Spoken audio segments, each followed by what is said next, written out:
Hello everyone, I'm Gulhane from Computer Engineering Department, AISSMS Institute of Information and Technology, Pune. Today I'm going to explain permutation and combination. It is part 2. In previous part 1, we have seen for permutation where order is matter. In this section, we consider some problems where order does not matter. So it is all about combinations. First, we see the definition of combinations. Let R is greater than 0 and less than n. A selection of a set of R elements from a set of n distinct elements is called a combination. It is clear from the definition that in order to find the total number of R combinations of n elements, all that we have to do is to find all subset of cardinality R of a set whose cardinality is n. This can be done as follows. Let B be a subset of A containing R elements. So let's combinations of n comma R denote the number of ways to choose B. Now, since a permutations of n elements taken R at a time involves a subset B of R elements, and a particular permutation of these R element is follows that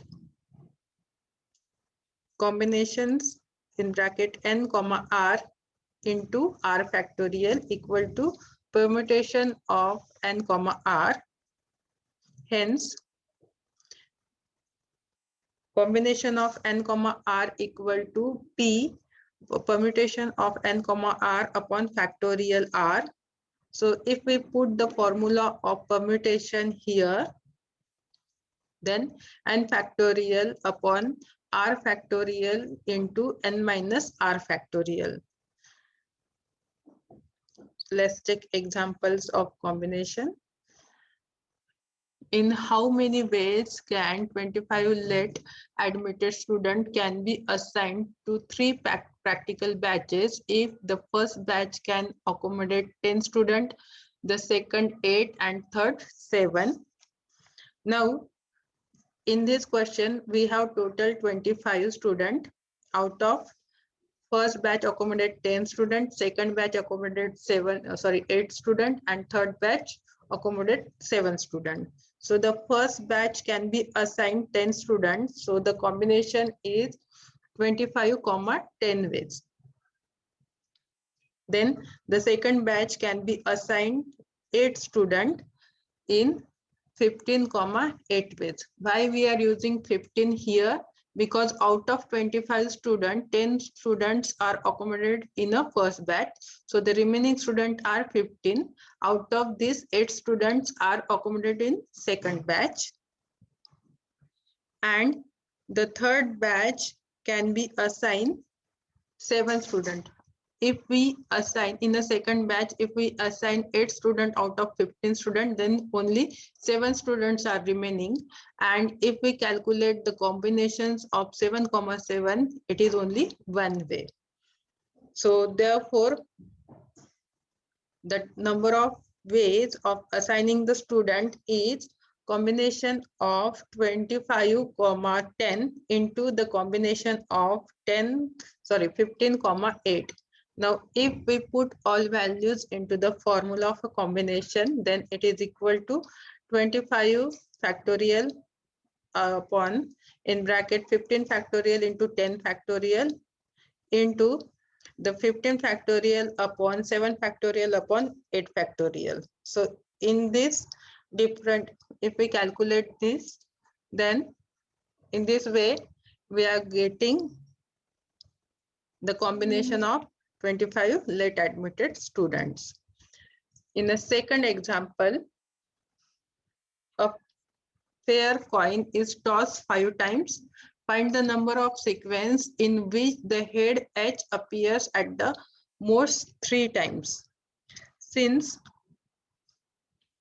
the coin is tossed 5 times, we have a sequence of 5 slots to be filled either by H or T. Suppose, for example, it is H, T, T, T, T, or all 5 H. The number of sequence in which no heads appear in combination is equal to combination of 5, 0 equal to, it is always equal to 1. The number of sequence in which one head appears is a combination of 5, 1. The number of sequence in which two heads appears is a combination of 5, 2. And the number of sequence in which three head appears is a combination of 5, 3. Since these are the mutually exclusive cases, the total number of sequence in which H appear at the most 3 times is the C in bracket 5, 0 plus combination of 5, 1 plus combination of 5, 2 and plus combination of 5, 3.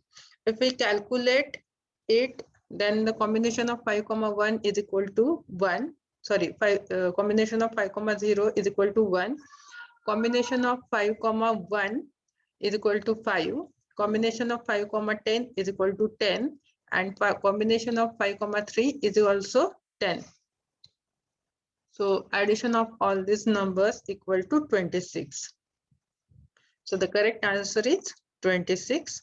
So in this way, we can solve the problems of a combinations. Thank you, all of you.